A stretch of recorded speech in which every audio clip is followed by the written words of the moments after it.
Hello. My name is Kim Singleton. I use she, her pronouns, and I am a large woman with graying hair, glasses, and a dimple when I smile. And that's a visual description for the folks who need it. We're here today to talk about digital accessibility, or how people with disabilities use digital media. And I'm going to do kind of the broad strokes, and then we have some users who are going to give their perspectives, and then we have somebody who's actually in the trenches doing this work.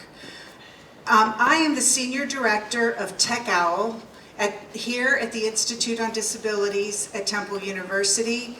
We are an outward-facing program.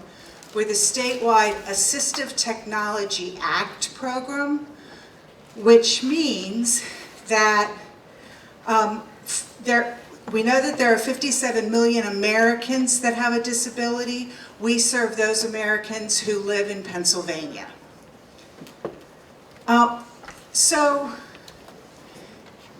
Again, this is broad strokes, but people can have a disability in a lot of different ways. There's not a homogeneous grouping. They can have a disability seeing or with vision. They can have a disability hearing or auditorily, moving or motor, talking or communicating, and thinking or cognition. And for each of these disabilities, their alternative method of interaction with technology is also different. Again, I'm just going to kind of go over some really what is out there and what is most common. This is not everything. I could never do everything. If a person has a difficulty seeing or has a visual problem, blind or low vision, oftentimes they might need to use a screen reader, which is actually software and a headphone that reads to a person who is blind what is on the screen on a computer or on a website or on a document. For some folks, the best way for them their alternative method is to use a Braille display. This is really cool because the buttons on this strip change as the computer goes by and they read the Braille, and it's refreshable, so it's very cool. And if you're a Braille user, it's invaluable. Some people who have low vision use the zoom function on a computer, and that's sufficient. And then there's also people who need like really high contrast. I won't go into everything that people need for color blindness, but that's part of it. But some people need really high visual contrast on a screen. For folks who have hearing loss or who are deaf, that's why we need captions. Except I'm going to just throw in another thing. One of the things that we've learned about closed captions is that there's a real benefit for children who are learning to read. So while it's beneficial for a person who is deaf, there's also extending benefits to other groups of people. Some folks with auditory processing disorder, having closed captions is very helpful. Transcripts, you'll see more and more, particularly on YouTube, people will provide a transcript for what the video is about that somebody could read through. And then we do have amplifying devices that can actually amplify and work with hearing aids. So if a person has a motor disability or has difficulty moving, again, this is not exhaustive, but they might be thinking about a speech-to-text solution where they talk and it creates text, as opposed to text-to-speech, which is when there's text on a screen and the computer makes it talk. So this is speech-to-text. Some people use switches as an alternative method of interaction with technology. And the switches can be obvious, or they can be very small and obscure and with very, very little movement. And some people can't use a mouse and can only use a keyboard, and so or maybe even a one-handed keyboard to interact with technology. Folks who have difficulty talking or who have communication disabilities, sometimes texting is the way they interact with technology when it's available. On our website, we have a chat function that is often used by people who don't want to call us but want to text. And there's also speech-generating devices. You might hear them also called alternative and augmentative communication devices, or AAC. And speech-generating devices can also help interact with technology. And finally, cognition or thinking disabilities. Probably the most important thing, and something that I try to do as a general practice, is to use plain language. An example of that is that I just went through seeing, vision, thinking, cognition. That is an example of embedding plain language into the content. More and more websites and web developers are thinking about plain language summaries, or starting off a page that is a broad stroke of what's on that page.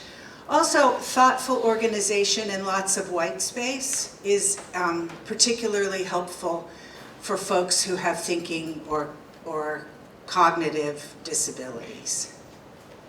So like I said, this is a really broad stroke. TechOwl, what we're charged with is helping disabled Pennsylvanians all across the Commonwealth to imagine what they could do, and then discover tools and technologies and gadgets that might assist them in doing that.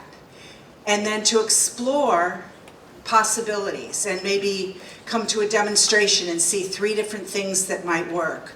And then once they make the decision of this is what I want, this is what I need, then we help them figure out how they're going to get that. And so that's our charge across Pennsylvania. And it's really fun and exciting work right now, particularly at this time. The Assistive Technology Act program is funded by a federal act. There's one in every state and territory. And we are all charged with doing these things. Imagine, discover, explore. Of course, in the act, it's much more technical in the terms that they use.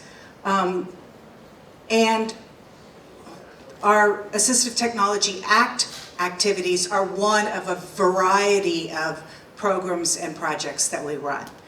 We have a free special phone program that will get, at lunchtime they were talking about the little surcharge on your landline phone bill for Lifeline. Well, it also funds the free special phone program, or what is called the Telecommunication Device Distribution Program. Now come on, which one's easier to remember? We also administer ICANN Connect, which is for Pennsylvanians with both vision loss and hearing loss, to get them the technology that they need to engage with the community. We have a special Connect with Tech program, the program coordinator sitting right here. That was started last January, and it's a program to distribute free tablets and headphones and styluses and cases to people that don't have it. It's not just for people with disabilities, but people who could potentially be adversely affected by health disparity. It's very simple to do. We provide a tech coach to help, that's a student worker from Temple, to help the recipient figure out what it is they need to do and extend their thinking and learning. And then we also help them get connected. When I wrote the grant, I thought that we would get them hotspots, but now we're connecting them to the Affordable Connectivity Program. which makes a whole lot more sense, which gives us more money to do. And so far, we've almost distributed since January, almost 3,000 tablets to households across Pennsylvania. So if anybody needs or wants to know more information about that, talk to me or Eli. So now I can turn it over. You're next? Yeah. Okay.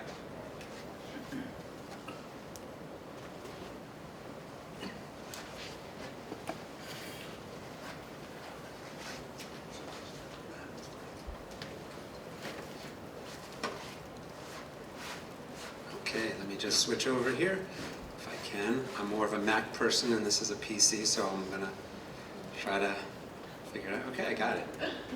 Let's see. Okay, thank you. Hi, my name is Jeff Wiesner. I'm Senior Product Owner at Tamman.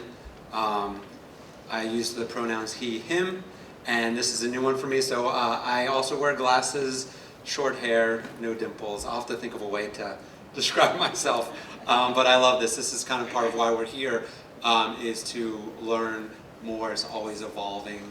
We're always learning new things about how to be more accessible and inclusive, especially in presentations like this one.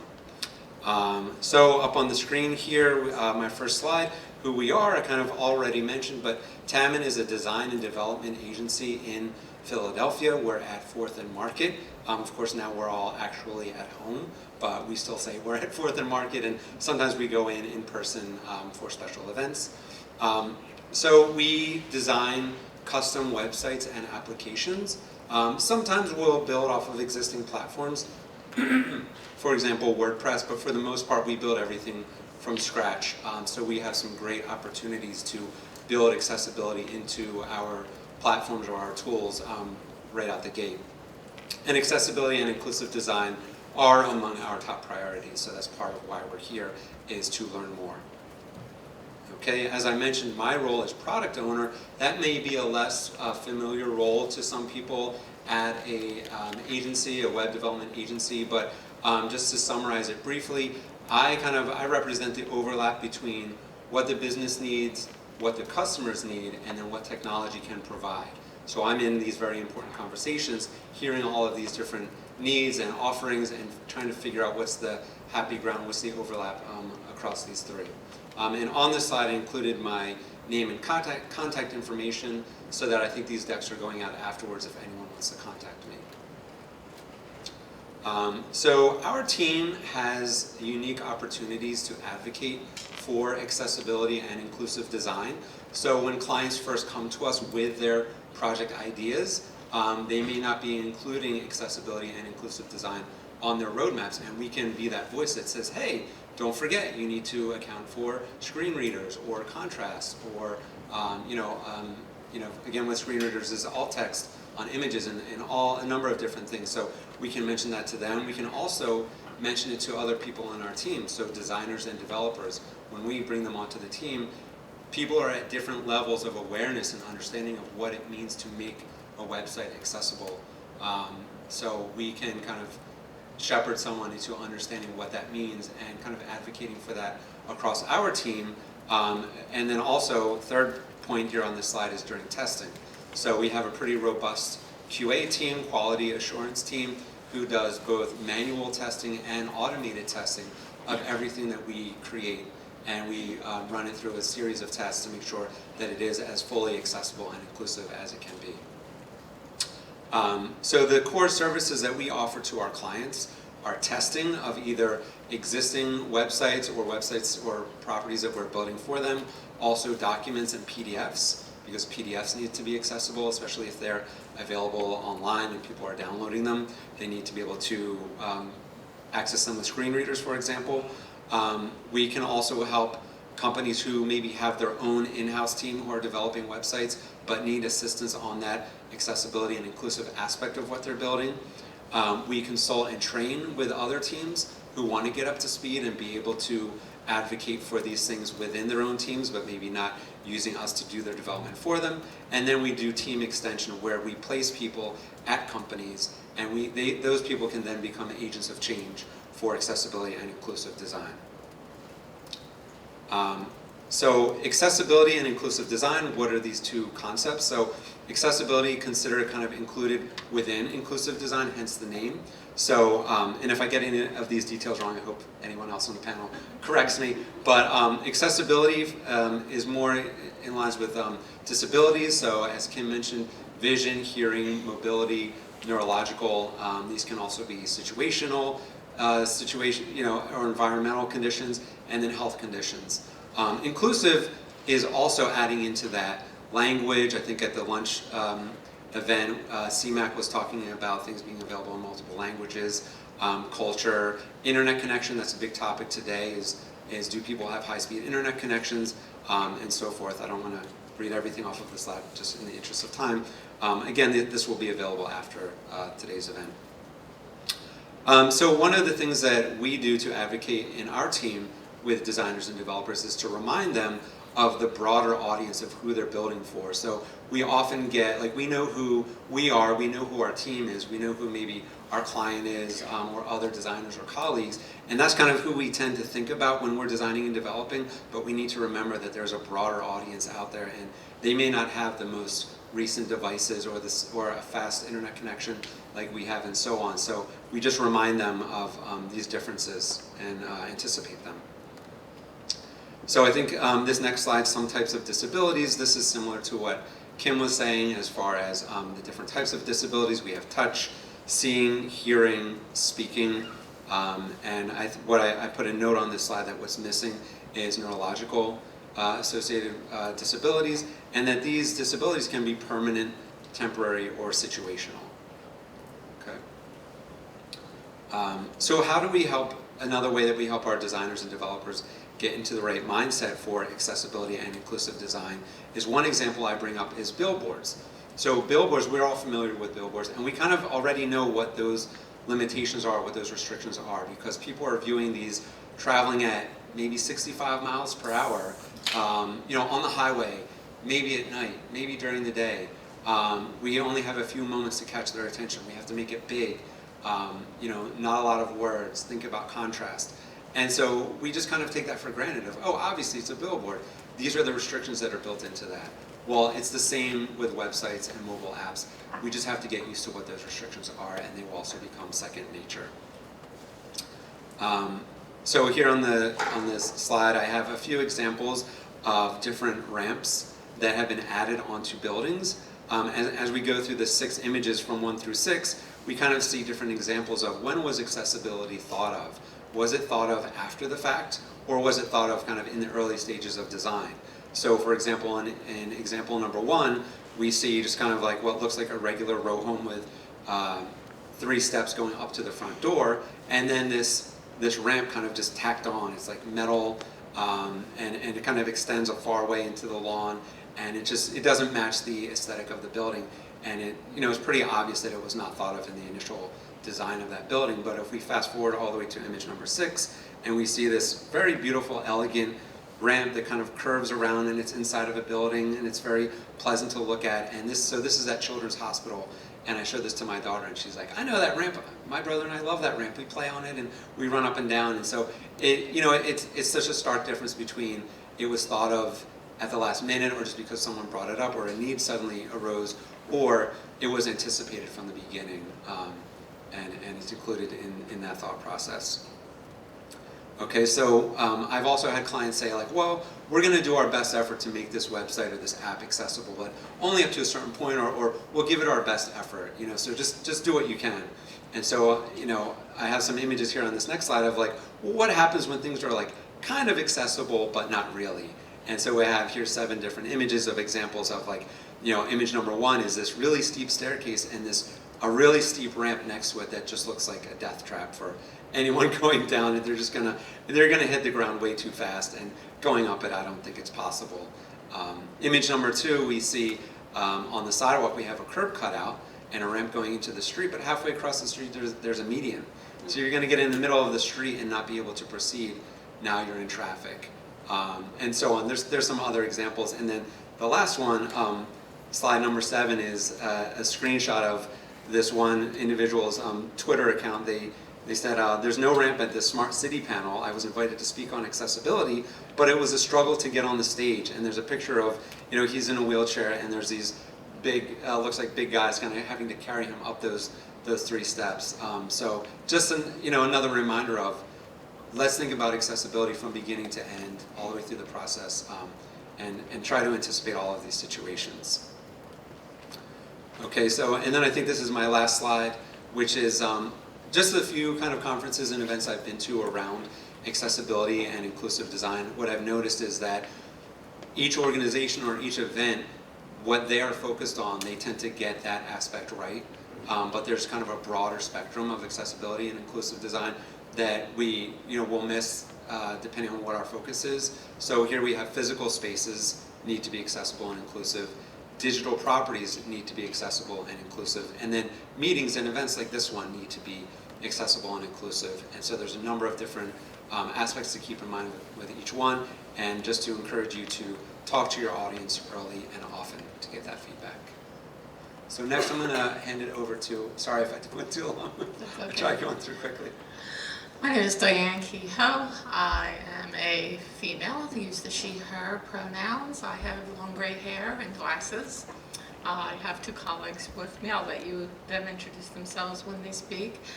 My role in my organization is when I go out to get anything for our organization, one of the first questions I ask from a website, from a vendor, from an online tool, from a meeting space is, are you accessible? And I have learned long ago, when they say yes, I say, let me go check that out. And Andrew here, my colleague, actually, it's one of his things he does is he goes out there, he checks, he says, no, you didn't cut it. So it's my job to make sure the tools I bring into my organization are usable by everyone in my organization, and I don't exclude anyone, because our workplace has to be as accessible as our digital properties, etc. Today is an example of one of the things that Jeff was talking about, where your meetings and all, and I do thank you so much for your accommodating us and moving, because we did need a microphone, because Andrew has a very low voice and can't be heard, and we could not use a microphone in that other room. So thank you very much for the shift and being able to move with us. And now I'm going to turn it over to Suzanne and Andrew, and they're going to talk to you about what it means to them when accessibility works, when it doesn't, and just how they use digital properties. Andrew? Okay. My name is Andrew Vizuete. I go by, what is it? He, him. I'm in a wheelchair. And I worked with Diane for about 18 years.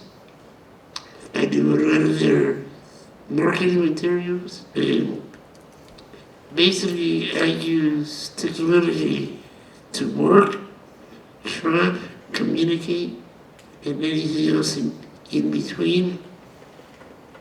I use a regular laptop with a trackball mouse, and I can't use a physical keyboard, so I have to use an on-screen keyboard that's provided on the computer. Now, is there anything special about your laptop? On my laptop, the only thing really special about it is a big screen. Because like I said, I use an on-screen keyboard, and I use multiple applications at the same time, and I have to have a big enough screen that it can fit and I can see. Now, what does it mean to you? What does it mean to you? Like, what are the biggest barriers for you when you use technology?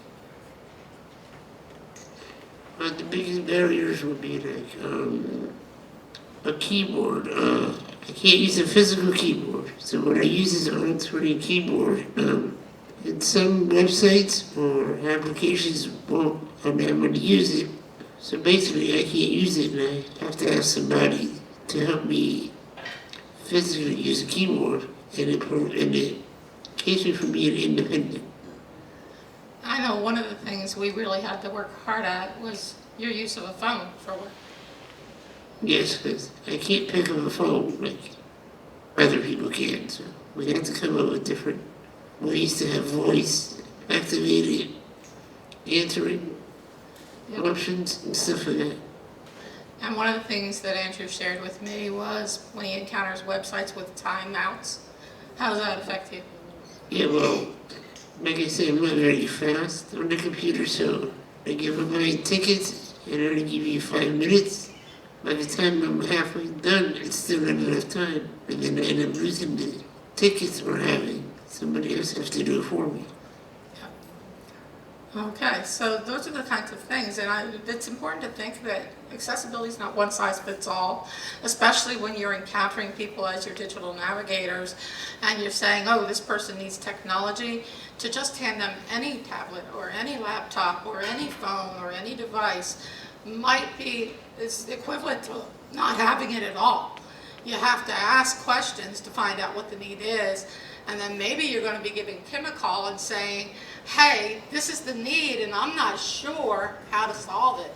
You know, and that's one of the things the organization that we work with, Networks, does is when people give us a barrier, we brainstorm with them, and TechOut has lending stuff, so we say, can we try that out? You know? Suzanne, you want to share for you what technology does? Sure, that would be great.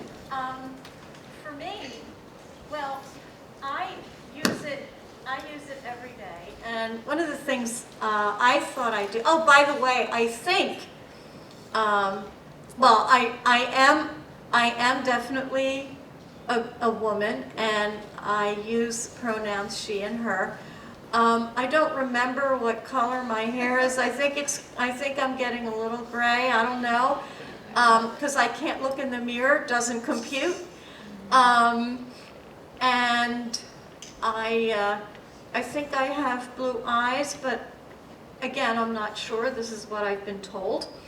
And but anyway, I use a lot of technology, and one of the things that I thought would be kind of cool to do would be just to let you know about a typical day.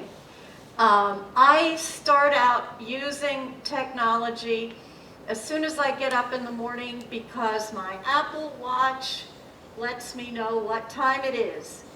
Then I go into the kitchen, and the first thing I do is turn on coffee.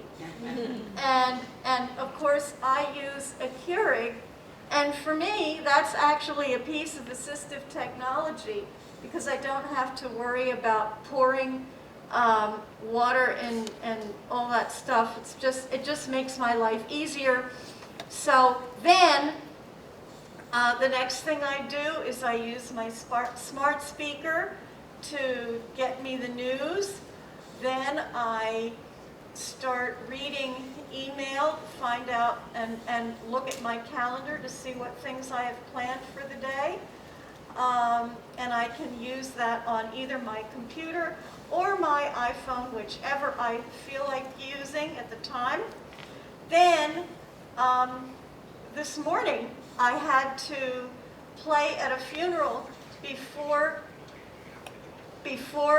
I came here, so I had to call and get an Uber. Actually, I use Lyft. But I was able to do that, but I had to do that on the phone. Then when I got to the funeral, I used my Braille display to remember what hymns I had picked for the funeral so that I could play them on the organ. I used Braille to read music scores so I can learn music if I need to. Then I was able to use the Lyft app again on my phone after the service to let Diane know that yes, I really am on my way, and I was actually able to have her follow me live and see the picture of where I was, not because I was able to see it, but because my phone is accessible.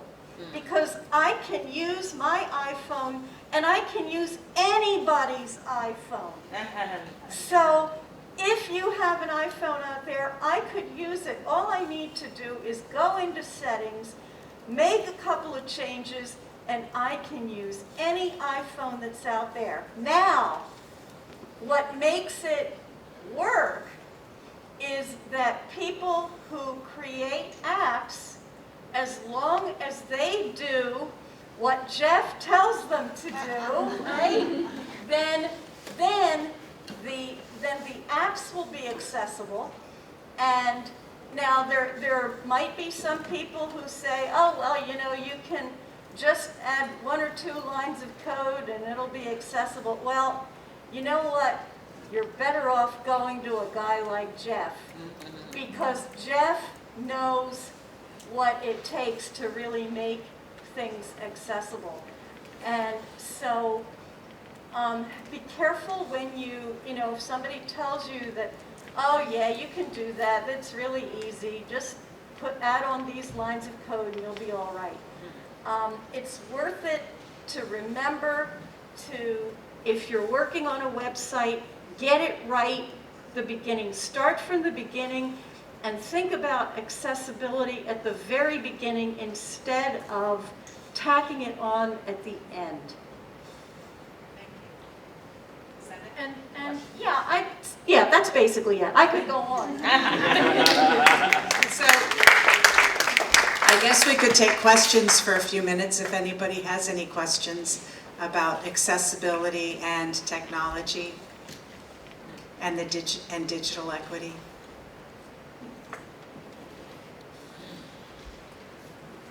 Yes. I mean, it's not really a question. I just love that you guys implement like accessibility. How did it? Did you guys have any problems trying to do it at first, or was it like easy for you to implement that stuff? Yeah. I can tell you this, with our organization, our mission statement is that we're helping to promote inclusive communities. And pretty early on, we said, well, that includes our digital resources, our digital media. And at first, I have to be honest, I almost felt like the accessibility police. You know? It was like, oh, excuse me, that PDF, or oh, that PowerPoint, or this or that, or whatever. You know, but now it's so ingrained in our staff that they're catching stuff, and they'll give me a call and say, I found something inaccessible on the website, can you take care of that? You know, because they're in tune. It does become nature for your employees to catch those things. When they go to meetings, they'll come back and tell me, I was at this meeting and you won't believe what it was like. Yep. You know? And they start, you know, they're very in tune, and it becomes that way. But in the beginning, it's just something you have to learn. And these guys, Suzanne and Andrew, they're invaluable, because I don't trust my knowledge. I do my best, and then I say, could you try this and let me know if I succeeded? And they're going to let me know where I screwed up. There's a question. Oh, go ahead. Could I, I don't think that's it. You want to use this one? It's on as well. Hey, I guess I'll stand here. Yeah, just speaking from our perspective, Tamman, the development agency, there was definitely a learning curve across the team as we all got up to speed. If you look at the WCAG, which is the Web Content Accessibility Guidelines, there was version 1, there was version 2.0, 2.1, there's A, AA, AAA, and now there's talk about there's going to be a version 3 coming out, and it's so much information. It can definitely be overwhelming. We, as a company, just kind of seized it, and we said, we're going to learn this. A number of the people on our team got certified and just had study sessions, and collectively, we kind of educate each other on a daily basis. You know, whatever I pick up at this conference, I'm taking back to my team, what they do, what they learn, the articles that they read, the conferences that they go to. It's a journey. You know, we're always learning, which is part of why we do these things. And you just have to have that mentality of like, I'm going to constantly be learning, especially with inclusive design. Our culture changes, and the things that we expect of each other, and that we expect of presenters, to how we introduce ourselves and how we accommodate people who come to our events. Like it's always evolving. So yes, it can be intimidating at first. Hopefully that's one thing that our company can offer to other organizations that want to get up to speed, as we can kind of help you get past that initial onboarding and help you kind of on your journey. But it is achievable. It just takes work.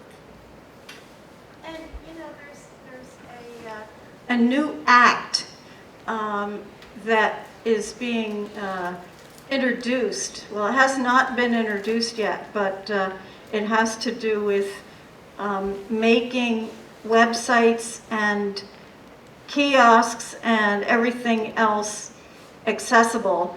It's been, let's see, Tammy Duckworth and what's his name, Sarbanes are sponsoring it. So okay. So we hope that it goes. My question is, how do people find you? How can anyone connect with your organization? Well, I can speak for Tech Owl. Okay. TechOwlPA.org. I have a card up here if you want. Okay. And also I always forget to say this. We have a really, really robust social media presence. We actually went viral on TikTok, and we're kind of proud of that. And so at TechOwlPA on all of the social media. So you're not in doctors' offices, you're not in the Department of Public Welfare, you're not in any of these places? Well, yeah, we have a main office here, Okay. and then we have 8 other offices across the Commonwealth that we contract with to do this work. Okay. Thank you. For us, our social media is at networksfortraining.org. And what we do is we have a contract with the City of Philadelphia. We have contracts with other counties, and we have work also being done in Hawaii. So we're kind of around, but we hear a lot of word of mouth. You know, people say, I got this done and I had this challenge and I need help brainstorming it and figuring it out. I want to be more included in my community. And so they come and they brainstorm with us, and we try and help them figure that out. Jeff?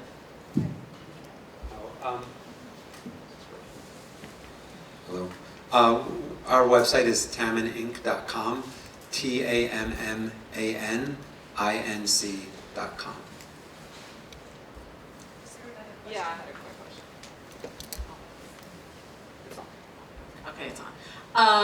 So I have 2 questions. The first one is, how do you talk to a conference host or a company about their accessibility and kind of point out their shortcomings without making them feel bad? I don't care if they feel bad. Okay. What we've done, in all honesty, is like when we contacted this one vendor, and when they encountered that they were not accessible, the CEO contacted me and said, can I talk with you about it? And so he talked with me about it. He said, it's never been on my radar. Now it is. It may take us several years to get there because we're just starting with this, but thank you. And we always say, hey, were you aware? And if you want some help figuring it out, we'll help you figure it out, and we'll connect you with people who can help you get it done. And always take things as a teachable moment. Even when we were at a conference, one of the conferences we hosted, the staff thought they were being very kind, and in the back of the room they created a wheelchair table where people who use wheelchairs could be. And we very gently went up and said, thank you so much for doing that, but we kind of think that people should sit anywhere they want. So could you please widen the space in between tables and make sure that there's at least one empty spot at each table so the folks who come using wheelchairs can sit wherever they please. And they were saying, oh wow, we never thought about it. So if you approach things as teachable moments, people are really good with it. Yeah. I have another example here on the Temple campus. We have new offices across the street, the Institute on Disability. We are very, very proud of our adult changing table in our accessible bathroom. That's a real big need. But we don't have a motion activated soap dispenser or paper towel dispenser.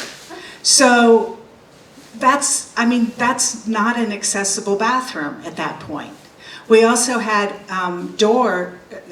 buttons for doors outside, but if you are in a chair and you pushed the button for the door to open, you had to get out of the way really fast before the door hit you in the face. So, and that was just a conversation, and I was flip when I said I don't care if people get mad, but I do care. But that was just a conversation then with the architect and the contractors to say this isn't going to work for us. Yeah, and that's kind of my second part was there's got to be, a situation like that where, the bathroom is a great example. Someone obviously thought really hard about creating an adult changing table. I'm sure they really felt like they did it, right? Like, oh my God, this is so awesome. And then I think you realize that to be fully accessible, there's much more to that. And, I'll say, so I have a baby, so I'm pumping. And I face this a lot with asking places for a lactation room. Is it something that very few places have actual designated, lactation or nursing spaces. And they'll say like, oh, can you can go in this spare closet or whatever it is. And I don't, personally, I don't mind. But, really, if you're going to have a lactation space, you need to have a door with a lock, and you need to have a socket so I can plug in whatever, there's all these other things. But, just thinking of those situations where someone really feels like they are giving it their best effort, and then you realize that there are all these, other small elements that make a space truly accessible in the way that they imagine it's going to be. I don't think there's really a question in there except to say that it's really interesting to think about. And then every day, I think I must come across 4 or 5 websites that are not accessible.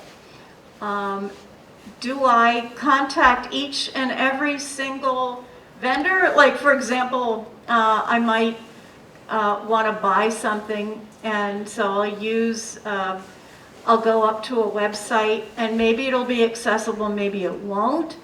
And of course, one thing that I will use is if a website is accessible, I'm likely to shop there. If a website is not, I leave within 50 seconds. It doesn't take me long, but I would say I must come across 4 or 5 inaccessible websites a day. And do I care if I contact them and they get upset? Well, I don't want them to get upset. I try to be very nice about it, and I think there have been times when I've been too nice. Right, Diane? But Definitely. yeah. I just want to add one quick thing. This is Kate with TLC, and one of the reasons why Networks for Training Development, why they're here, why we've been partnering with them, is that they reached out to us after one of our previous conferences a few years ago with some suggestions on accessibility that we hadn't thought of. And we realized that this was a gap for us and a blind spot for us.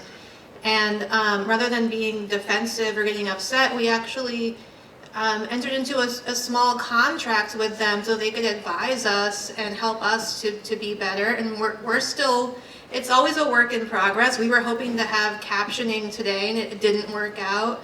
We had to move this session because of issues with microphones. Like it's never perfect, right? But I think it's important for everyone to approach this with the perspective of learning and trying to constantly be better. And I know for me, this morning when I was listening to your opening session and you were talking about the recreational spaces, the libraries, all these places you want to get centers, I would caution you to take a look at those. I know a few years back, I don't know what the situation is right now, we were working to get some people in the community who wanted to be in their community and go to the library to use computers. And it became very obvious that not every library in the city of Philadelphia had an accessible computer station. And when we found those, we asked, well, do you have access to assistive devices, or can I bring an assistive device that I need? And they said, oh, well, we're not allowed to let you plug your device in. And well, but I can't access the computer without it, you know? So you have to think, well, if I'm going to get someone into a public space with a computer, how are they going to access it? Make sure that somebody knows how to activate a screen reader or an on-screen keyboard. These are all things that you want to just keep in your mind. And like Kate said, it's not perfect and it's one step at a time, but it's that you're acting in good faith to do the best that you can and the best that you know. And you're seeking out those folks who can help you get closer to that goal. And one last thing, people with lived disability experience will give you feedback. And sometimes the feedback will be that they'll just not come. And that's really sad. So, you know, if people with disabilities aren't coming to your thing, wonder why. And ask. Hey, my name is Shane Janik. I'm at the ARC of Philadelphia. I work with Kim and Susan and Diane and Chris. I've seen your names around. And I have a question that I've heard answers to, but I've also seen audiences and spaces be a little reluctant to ask. So I'll throw out the scary question, but all of these things sound very costly. So how or what is the response to building a budget for these items, and how can companies work to be more accessible, work to be more inclusive with this, what is a perceived barrier of financial cost? Well, I'm going to be sharing with you right now an on-screen keyboard and a screen reader used to be very cost prohibitive, thousands of dollars that you had to renew it every couple of years, so you had to spend that money every couple of years. Fortunately, technology has advanced such, and I remember a few years ago I got a call at 11 o'clock at night from Suzanne saying, Diane, I just set up my first computer without having to wait for anybody. Because all she did is when she turned on her Mac, it said, do you need the accessible features? She said yes, and everything was there. So a lot of these things are now free. You just need to know where they are in your computer. And I encourage you to go on to the operating system websites and look for word prediction, on-screen keyboards, screen readers, text-to-speech, Zoom. All of these are features that are there in your systems that used to be costly. When it comes to software or hardware that you need, if someone is working with a disability and they can need it for work, all they do is contact OVR and they can get funding through OVR. Maybe. This is a problem, but we've had good responses with them, Also, a lot of the, let's see, Andrew, your mouse, which is, by the way, not easy to find anymore. We've tried a few, but there's only one trackball that works for Andrew, because Andrew only uses his thumb. That's all he has use of. So I needed a trackball that was very sensitive and all. And we have to find it, and now it costs about 70 bucks, instead of 20 bucks, But hey, no big deal. And whenever I need a laptop for him, he reminds me, remember a 17-inch, not the 13 or 14 you buy everybody else. So it's not like a dramatic thing, and most accommodations do not.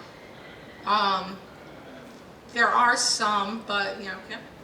I think there's a difference between what a person gets as their own assistive technology and what the world does to make that technology work for them. And what the world does is sometimes expensive. And those are the barriers that that I think, Shane, you were maybe talking about, how much does it cost to build an accessible website? How much more does it cost? And I think maybe Jeff could talk to that. Yeah, if I could offer some advice, is that to think about accessibility early and often, because if the organization waits until the end and says, oh yeah, we got to make this accessible, what can we do quickly, now that we're pretty much done to make it accessible, or same with the website, or maybe you think about it early on, but then you don't come back to it and do actual testing until you're ready to launch a thing. Then you find out that you missed the mark in a number of different places. So it's really better to think about it early, think about it often. have people test it who have disabilities so that they can tell you how it really works, and more than one person, because it's very nuanced, if that's accurate. So. And lawsuits. Oh, And a growing number of risk for lawsuits for companies across the board. It's CVS was just slammed with a huge lawsuit because their COVID vaccination scheduling could not be used by a screen reader. and to answer earlier question about how do you tell clients that what they built is not accessible, at least I'll say from websites and apps perspective, we use the WCAG. So, and that's very itemized as far, and they're numbered. As far as item number 1.7.3 says that, I'm just guessing what the number is, but if there's motion on the website, it either needs to only span a few seconds, or the user needs the ability to pause it or stop it, turn off motion, things like that. So, we can point at something that's documented, that has been agreed upon by an organization that says, this is what makes your website accessible, and it kind of takes the argument out and says, okay, well, if it's there, I guess we have to do it. Add a pause button or a stop button, or, on the animations, things like that.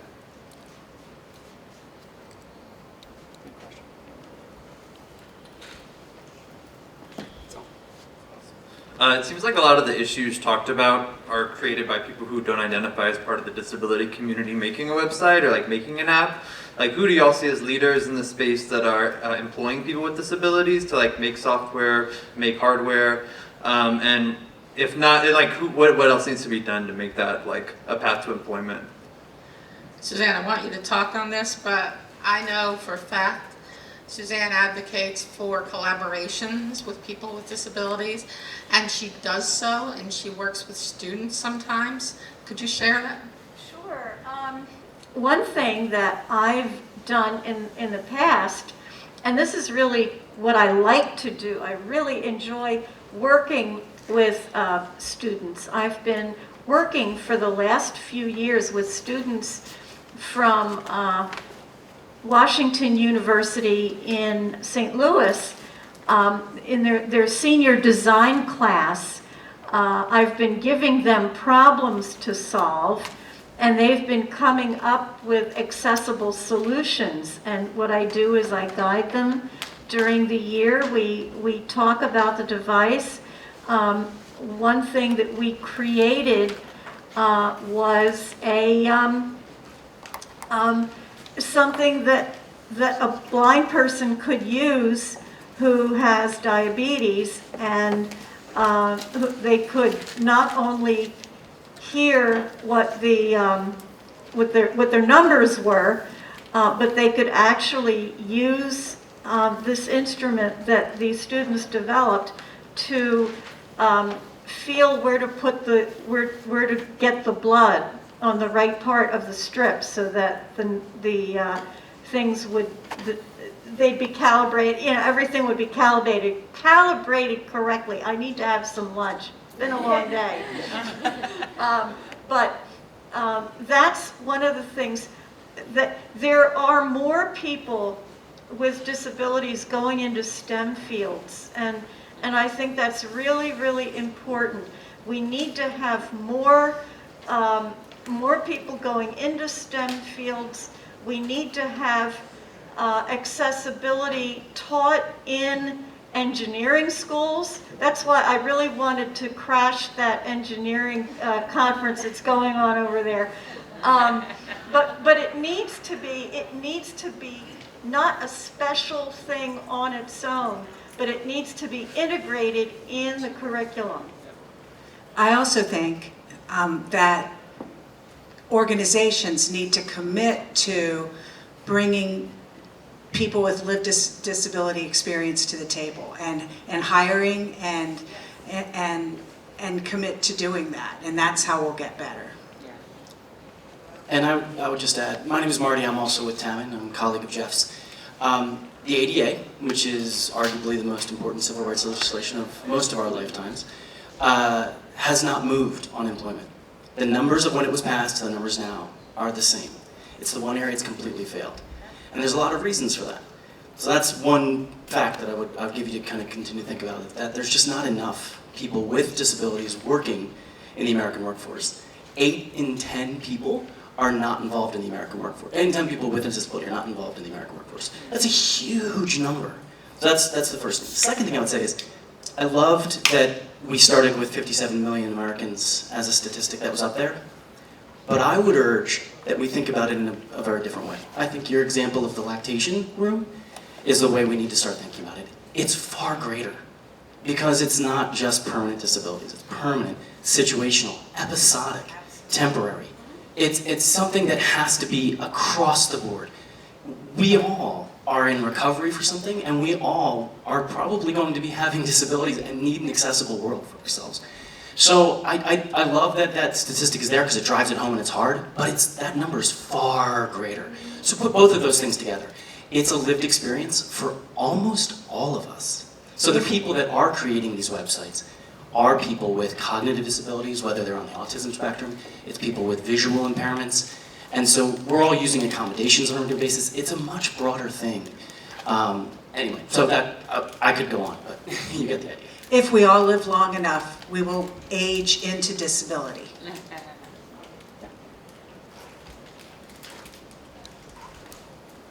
Well, thank you, everybody. I think our time is up.